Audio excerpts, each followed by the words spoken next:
I think 4 or 5 guys that had to have some type of surgery.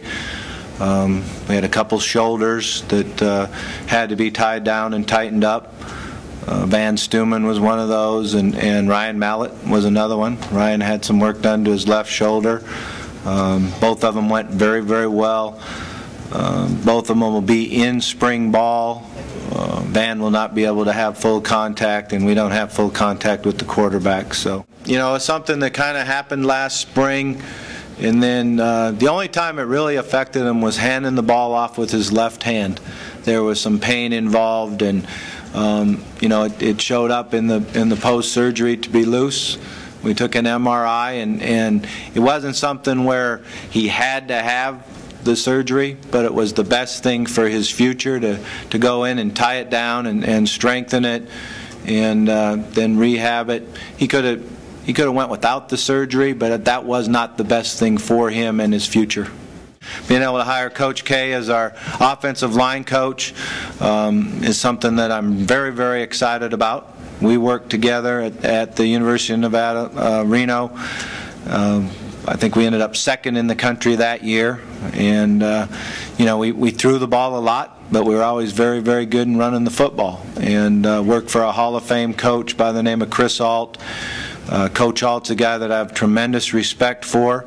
He taught me a lot about football. He taught me a lot about motivation. He's probably the best motivator that I've ever coached for.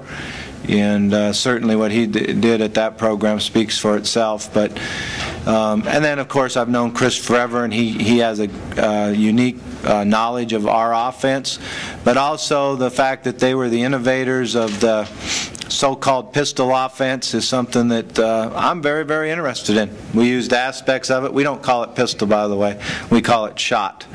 So we have gun and we have shot. Shot's when the running back lines up directly behind the quarterback, and guns when he's offset. But we utilized a lot of it this year, and I think it was really good for us in the passing game. And now to be able to bring in the guy that knows the intricacies of the run game and their success in running the ball and leading the country in rushing, and having 2 running backs rush for over 1,000 yards, I'm really excited about. How big are these next couple of weekends for you and the future of this program?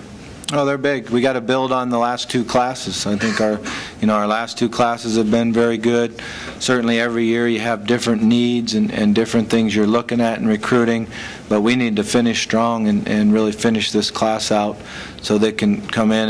And I don't think you'll see as many, hopefully you won't see as many freshmen playing, but the ability to redshirt is something that's really good. I look at the guys that we were able to redshirt last year, like a Travis Swanson and Jerry Mitchell, and how much bigger and stronger they are right now, and how much they're looking forward to competing in spring ball. And that makes you a better football team when they're able to redshirt and get an extra year behind them. Coach, you are receiving a lot of hype for the 2010 season.